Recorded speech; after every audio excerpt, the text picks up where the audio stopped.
Hello and welcome back to our YouTube channel Buddhisatva PCS. Friends, यदि आपने BPSC के previous year का question का एनालिसिस किया होगा तो आपको पता होगा कि पॉलिटी सेक्शन में प्रीलिम्स में पॉलिटी सेक्शन में फंडामेंटल राइट्स का कितना महत्व है। यहाँ से 2 या 3 प्रश्न डायरेक्ट पूछे जाते हैं, कभी कभी इन प्रश्नों की संख्या ज़्यादा भी होती है। जो कि मैं हमेशा कहता हूं कि if you are serious about BPSC और एनी अदर गवर्नमेंट एग्जामिनेशन तो आपको जो है प्रीवियस ईयर के क्वेश्चन का एनालिसिस करना चाहिए। उससे आपको ट्रेंड का पता चलता है और आपको सही दिशा भी मिलती है। ये इसी को ध्यान में रखते हुए आइए आज का टेस्ट सीरीज है पॉलिटी से रिलेटेड पहला टेस्ट है जो 67वीं बीपीएससी के लिए यूपीपीसीएस की तैयारी कर रहे हो, जेपीएससी की तैयारी कर रहे हो या यूपीएससी या अदर गवर्नमेंट एग्जाम्स की तैयारी कर रहे हो, सबके लिए इम्पोर्टेंट है। आज के टेस्ट में टोटल 23 प्रश्न हैं। इसका कट ऑफ जो है 19 क्वेश्चन है। यदि 19 क्वेश्चन आप सही कर पा रहे हो तो आप समझो कि आपकी प्रिपरेशन जो है सही दिशा में जा रही है।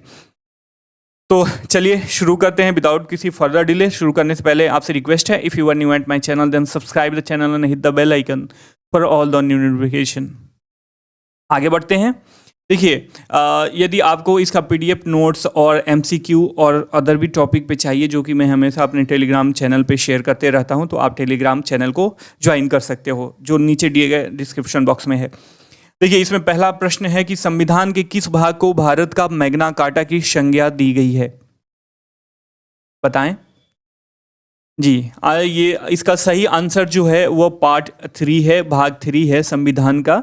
इसी में मूलाधिकार को अलॉट किया गया है। इसे जो है अमेरिकी संविधान से ये टोटली प्रभावित है और भारत का फंडामेंटल राइट इसमें समाहित किया गया है जो अमेरिका के बिल ऑफ राइट्स के ही मतलब समकक्ष है। अमेरिका में इसे बिल ऑफ राइट्स का नाम दिया गया है, ठीक है, अधिकार पत्र का नाम दिया गया है।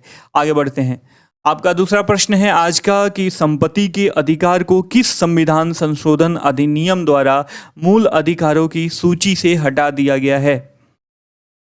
जी, संपत्ति के अधिकार को किस संविधान संशोधन अधिनियम द्वारा मूल अधिकारों की सूची से हटा दिया गया है? बताएं जी। आपका सही आंसर जो है वह ए है। 44वें संविधान संशोधन अधिनियम 1978 में जो है संपत्ति के अधिकार को मूल अधिकार से हटा दिया गया। अब इसे लीगल राइट बना दिया गया है। क्या बना दिया गया है? Legal right. तो आप ध्यान में रखना, कभी कभी क्वेश्चन जो है डायरेक्ट यहाँ से पूछता है कि संपत्ति का अधिकार है, फंडामेंटल राइट, कानूनी अधिकार, संवैधानिक अधिकार, तो ये सारी चीज़ें ना कंफ्यूजिंग वाली होती है। तो यहाँ पे आपका कंसेप्ट जो है पूर्णतः क्लियर होना चाहिए। मैं फंडामेंटल राइट पे वीडियो ऑलरेडी बना चुका हूँ। यदि आपने मिस किया हो तो यहाँ पे जो आई बटन का सिंबल आ रहा है उस पर आप क्लिक करके देख सकते हो, ये राइट कॉर्नर पे, ठीक है। तो अब जो है संपत्ति का अधिकार किस प्रकार का अधिकार है? लीगल राइट है, अर्थात कानूनी अधिकार है। ये भी आपको पता होना चाहिए, जिसको 44वें संविधान संशोधन 1978 के द्वारा कानूनी अधिकार दिया गया और इसको फंडामेंटल राइट से हटा दिया गया। अब ये 300 क में समाहित कर दिया गया है इसे, ठीक है। आगे बढ़ते हैं। अगला प्रश्न है, तीसरा प्रश्न आज का, इसमें से कौन मूल अधिकार की विशेषताएं हैं? इनमें से कौन मूल अधिकार की विशेषताएं हैं? ठीक है, मैं ऑप्शन पढ़ देता हूं। पहला है कि मूल अधिकार असीमित नहीं है। कुछ मूल अधिकार नकारात्मक विशेषताएं वाले होते हैं, यह स्थायी होते हैं, इनमें कभी कमी नहीं की जा सकती, इनमें से कोई नहीं, एक से अधिक। बहुत बढ़िया प्रश्न है, आप बताओ इसे जी। इसका जो सही ऑप्शन है एक से अधिक है। मैं बताना चाहूँगा मूल अधिकार की विशेषताएं। देखिए, ये सही आपका सही ऑप्शन है, पहला तो सही है कि मूल अधिकार असीमित नहीं है, ठीक है, इसे सीमित किया जा सकता है कुछ क्राइटेरिया के अंदर, ठीक है। तो पहला क्वेश्चन तो सही है, मूल अधिकार की एक विशेषता है। दूसरा कह रहा है कि कुछ मूल अधिकार नकारात्मक विशेषताएं वाले होते हैं, तो ये भी सही है। देखिए, बहुत सारे मूल अधिकार जो हैं राज्य के अगेंस्ट में पीपल को प्रोवाइड किए गए हैं, इंडियन नागरिक को प्रोवाइड किए गए हैं, इंडियन सिटीजन को। तो इसलिए कहा जाता है कि मूल अधिकार जो है नकारात्मक प्रवृत्ति का है, तो यह मूल अधिकार नकारात्मक विशेषताएं वाले होते हैं, ये भी सही है। तो आपके 2 ऑप्शन ऐसे ही सही हो गए, तो आपका एक से अधिक वाला ऑप्शन सही हो गया, ठीक है। ये स्थायी होते हैं नहीं, ये अस्थायी होते हैं, इसमें कमी की जा सकती है, रोक लगाया जा सकता है, ठीक है। और इसी का डिस्क्रिप्शन आगे दिया हुआ है डी वाले ऑप्शन में। इसमें कभी कमी नहीं की जा सकती, कमी की जा सकती है। तो ये और ये गलत है, बाकी ऊपर वाले दोनों सही हैं मूल अधिकार की विशेषताओं के तौर पे। तो आपका सही आंसर जो है वह 1 से अधिक होगा। देखिए मैं आपको बताना चाहूँगा कि यूट्यूब पर भी बहुत सारे लोग टेस्ट सीरीज चलाते हैं। नो डाउट कि बहुत सारे लोग अच्छे भी हैं, बहुत सारे लोग कट कॉपी पेस्ट वाला काम करते हैं। ठीक है, जिस क्वेश्चन का कोई रिलेवेंस नहीं होता है तो आपको जो है बीपीएससी का ट्रेंड एनालिसिस करो। आपको पता होना चाहिए कि फैक्चुअल और एनालिटिकल क्वेश्चन दोनों डाले जा रहे हैं आजकल बीपीएससी के द्वारा, बीपीएससी के स्टैंडर्ड को हाई बनाने के लिए। तो आपको कंसेप्ट क्लियर होना चाहिए। अच्छी बात है कि आपका फैक्ट्स क्लियर हो। नो डाउट फिल्म्स क्रैक करने के लिए, इवन मेंस में जब आप आंसर राइटिंग करते हो उसके लिए भी फैक्ट्स की आवश्यकता पड़ती है। तो उसके साथ साथ आपको ये भी ध्यान देना चाहिए कि आपका कॉन्सेप्ट भी क्लियर हो। ठीक है, आप एमसीक्यू तभी सॉल्व करो जब आप उस चैप्टर को अच्छी तरीके से पढ़ लो, समझ लो। ठीक है, अगला प्रश्न है कि इसमें से कौन संविधान के द्वारा अनुच्छेद 12, ठीक है, अनुच्छेद 12 में यहाँ पे मैं छूट गया है, राज्य के अधीन आते हैं। इसमें राज्य की परिभाषा पूछा गया है कि इसमें कौन कौन से जो हैं राज्य के अधीन आते हैं। पहला ऑप्शन है सभी स्थानीय निकाय, राज्य सरकार के विधायी अंगों को प्रभावित करने वाले सरकार और राज्य विधानमंडल, वह निजी इकाइयां, एजेंसी जो बतौर राज्य की संस्था काम कर रही हो, एलआईसी, इसमें से कोई नहीं और 1 से अधिक। बताइए। तो ये सारे ए बी सी डी ये चारों दिया गया है ना, जिसके बारे में कहा गया है, ये चारों जो हैं अनुच्छेद 12 के अंतर्गत राज्य की परिभाषा में आते हैं। देखिए, कोई भी सरकारी निकाय, अब चाहे वो अर्ध सरकारी हो या पूर्ण सरकारी हो, वो राज्य के अंतर्गत आता है। तो एलआईसी भी इसी में है। वह निजी इकाइयां, एजेंसी जो बतौर राज्य की संस्था काम कर रही हैं, तो ये भी है। ठीक है, क्योंकि बतौर राज्य की संस्था काम कर रही है ना, तो भले ही वह निजी है लेकिन यह राज्य की परिभाषा के अंतर्गत आएगी ही। और राज्य के विधायी अंगों को प्रभावित करने वाले सरकार और राज्य विधानमंडल ऑब्वियस, और सभी स्थानीय निकाय जैसे नगर पंचायत, जिला पंचायत, नगर परिषद, ये सारे स्थानीय निकाय हैं, ये सब राज्य के अंतर्गत आते हैं। तो आपका सही ऑप्शन जो है ई होगा, अर्थात 1 से अधिक वाला। ठीक है, अगला प्रश्न है कि अनुच्छेद 20 विहित करता है, आर्टिकल 20 विहित करता है। आपके ऑप्शंस हैं प्राण एवं दैहिक स्वतंत्रता का संरक्षण, अपराधों के लिए दोष सिद्धि के संबंध में संरक्षण, अस्पृश्यता का अंत, लोक नियोजन के विषय में अवसर की समता, 1 से अधिक, नन ऑफ दीज। जी, अपराधों के लिए दोष सिद्धि के संबंध में संरक्षण अनुच्छेद 20 के अंतर्गत आता है। आगे बढ़ते हैं। अगला प्रश्न है कि उच्चतम न्यायालय किस अनुच्छेद के तहत किसी कानून की न्यायिक समीक्षा करेगा। यहाँ पे उच्च न्यायालय नहीं दिया गया है। कभी भी आप क्वेश्चन पढ़ो तो एक एक वर्ड को माइन्यूट तरीके, बहुत शांत तरीके से प्रश्न पढ़ना चाहिए, ताकि आपको जो है, कभी कभी आयोग जो है शब्दों के हेरा फेरी में आपको डालने की कोशिश करता है, शब्दों से गेम खेलने की कोशिश करता है आपके साथ। तो आपको उसके गेम में नहीं पढ़ना है, उसके ट्रैप में नहीं आना है। आपको अपना माइंड कूल रखना है और कूल माइंड से क्वेश्चन पढ़िए। ठीक है, तो सही ऑप्शन बताइए। इसका सही ऑप्शन होगा अनुच्छेद 32। ठीक है, उच्चतम न्यायालय, और उच्च न्यायालय 226 के अंतर्गत करता है। ठीक है, अब देखिए इसमें कानून की न्यायिक समीक्षा का मतलब क्या हुआ। न्यायिक समीक्षा का मतलब ये हुआ कि कानून कहाँ तक न्याय संगत है। ठीक है, न्याय संगत है, इसकी जांच कौन करता है? सुप्रीम कोर्ट करता है, उच्च न्यायालय करता है। ठीक है, सुप्रीम कोर्ट यदि देखेगा कि संसद के द्वारा बनाया गया कानून किसी मूल अधिकार का उल्लंघन है, तो वह उसको जो है, या असंवैधानिक है किसी तरीके से, तो वह उसको जो है नल एंड वाइड कर देगा, उसे खत्म कर देगा। ठीक है, इसमें एक केस और जुड़ता है। यदि न्यायिक समीक्षा के अंतर्गत ये पाया गया कि कानून के कुछ प्रावधान ही जो है असंवैधानिक है या मूलाधिकार के अगेंस्ट हैं, तो उस प्रावधान तक वह कानून को वह शून्य कर सकता है और प्रभावी कर सकता है, और बाकी कानून एज इट इज रहेगा। ठीक है, तो आपको न्यायिक समीक्षा का मतलब समझ में आ गया, और 2 इसमें क्राइटेरिया हैं कौन कौन से, ये भी आपको समझ में आ गया होगा। आगे बढ़ते हैं। अगला प्रश्न है, अल्पसंख्यकों की भाषा, लिपि और संस्कृति की सुरक्षा किस अनुच्छेद के अंतर्गत प्रदान की गई है? ठीक है, बताएं। जी, आपका सही ऑप्शन होगा अनुच्छेद 29। ठीक है। संस्कृति एवं शिक्षा संबंधी अधिनियम जो है 29 से 30 के बीच जो है मूलाधिकार में समाहित किए गए हैं। उसी अनुच्छेद 29 में अल्पसंख्यकों की भाषा, लिपि और संस्कृति की सुरक्षा प्रदान की गई है। ठीक है। अगला प्रश्न है, विधि के समक्ष समता किस प्रकार की संकल्पना है? विधि के समक्ष समता किस प्रकार की संकल्पना है? बताएं। जी, आपका सही ऑप्शन जो है वह नकारात्मक होगा। ठीक है। विधि की समक्ष समता जो है नकारात्मक संकल्पना है। क्यों नकारात्मक है? क्योंकि यह राज्य के विरुद्ध जो है नागरिक को प्रदान की गई है। ठीक है। क्वेश्चन ऐसे अराइज भी हो सकता है कि कुछ मूलाधिकार को नकारात्मक माना जाता है। इसका क्या मतलब हुआ? इसका सीधे सीधे मतलब हुआ कि वह राज्य के अगेंस्ट में व्यक्ति को प्रोवाइड की गई है। यदि राज्य किसी तरीके से व्यक्ति के मूलाधिकार का उल्लंघन करता है तो वह व्यक्ति डायरेक्ट उच्चतम न्यायालय को जा सकता है। ठीक है। तो विधि की समक्ष क्षमता जो है एक नकारात्मक संकल्पना है। ठीक है। आपको समझ में आ गया? आगे बढ़ते हैं। विधियों के समान संरक्षण को किस देश की संविधान से ग्रहित किया गया है? विधियों का समान संरक्षण को किस देश की संविधान से ग्रहित किया गया है? बताएं। जी, आपका सही ऑप्शन जो है अमेरिका से है। अमेरिका से विधियों के समान संरक्षण को क्या किया गया है? भारतीय संविधान में ग्रहित किया गया है। अगला प्रश्न है, बहुत अच्छा प्रश्न ये भी है कि भारतीय व्यवस्था में डैश ही भारत में व्यक्तिगत अधिकार का स्रोत है? बताएं। यह भारत का, इसका सही आंसर होगा भारत का संविधान।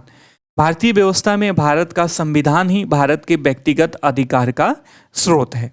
ठीक है। यहाँ पे ध्यान रखने वाली बात है कि भारत का संविधान जो है व्यक्तिगत अधिकार का प्रतिफल नहीं है, बल्कि व्यक्तिगत अधिकार का यह स्रोत है। तो भारत का संविधान भारत में व्यक्तिगत अधिकार का स्रोत है। इस चीज को आप ध्यान में रखना। अस्पृश्यता शब्द को संविधान में कहाँ परिभाषित किया गया है?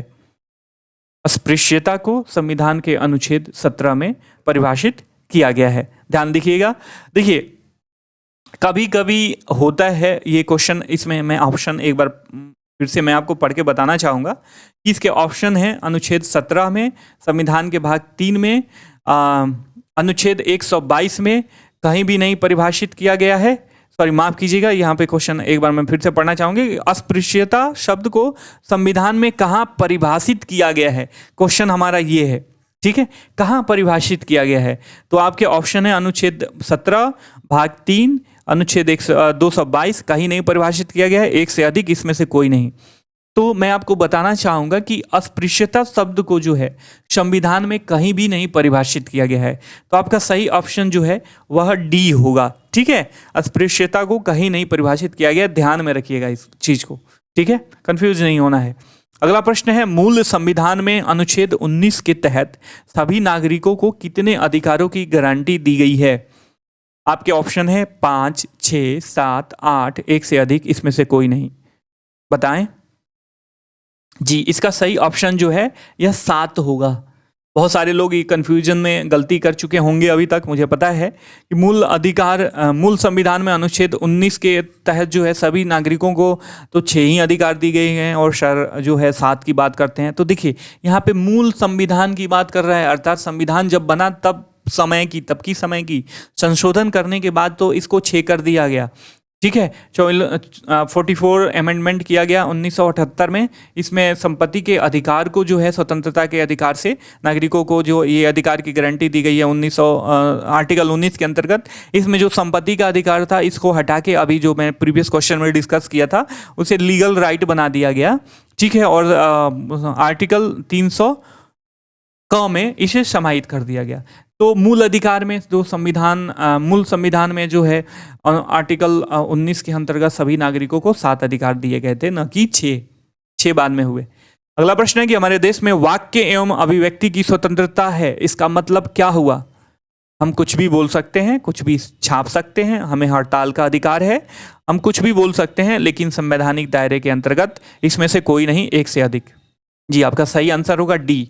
हम कुछ भी बोल सकते हैं लेकिन संवैधानिक दायरे के अंतर्गत। आपके कुछ भी बोलने से अगर कुव्यवस्था किसी तरीके की उत्पन्न हो रही है, किसी तरीके का राइट्स समाज में कुव्यवस्था या समाज में कोई दंगा फसाद या कुछ भी हो रहा है या संवैधानिक प्रावधानों के अनुकूल है, या आप किसी ऐसे चीज़ के बारे में बोल रहे हैं जो दो कंट्रीज हमारे देश के साथ किसी और कंट्री के रिलेशन को प्रभावित कर रहा है, ये सारी चीज़ें, तो इस पर रिस्ट्रिक्शन लगाया जा सकता है। तो आप वाक्य एवं अभिव्यक्ति की स्वतंत्रता का मतलब ये हुआ कि आप बोल सकते हैं, छाप सकते हैं, लेकिन संवैधानिक और कुछ प्रावधानों के अंतर्गत जो सामाजिक व्यवस्था को बनाए रखे उसके अंतर्गत ही आप ये सारी चीज़ें कर सकते हैं। वाक्य एवं अभिव्यक्ति की स्वतंत्रता का मतलब यही हुआ। अगला प्रश्न है कि इसमें से कौन अनुच्छेद 21 के अंतर्गत प्राण एवं दैहिक स्वतंत्रता के अंतर्गत आता है? आपके ऑप्शन है लेट से फांसी के विरुद्ध अधिकार, प्रतिष्ठा का अधिकार, सही जीवन साथी का अधिकार, चयन का अधिकार, इसमें से कोई नहीं, एक से अधिक। जी, आपके सही ऑप्शन होंगे एक से अधिक, अर्थात ई ऑप्शन सही है इसमें, क्योंकि लेट से फांसी के विरुद्ध अधिकार भी इसके अंतर्गत आता है, प्रतिष्ठा का अधिकार, सही जीवन साथी चुनने का अधिकार, चयन का अधिकार, ये सारे आर्टिकल 21 के अंतर्गत आते हैं। अगला प्रश्न है कि शिक्षा के अधिकार को मूल अधिकार बनाया गया, बताइए। जी, आपके सही ऑप्शन होगा ए, 86वां संविधान संशोधन 2002 के द्वारा जो है इसको मूल अधिकार, शिक्षा के अधिकार को मूल अधिकार बनाया गया। ठीक है, आगे बढ़ते हैं। अगला प्रश्न है अनुच्छेद 23 के द्वारा प्रदत्त अधिकार किसे प्राप्त होगा? केवल नागरिकों को, गैर नागरिकों को, नागरिक एवं गैर नागरिक दोनों को, केवल बच्चों को, इसमें से कोई नहीं, एक से अधिक, बताएं।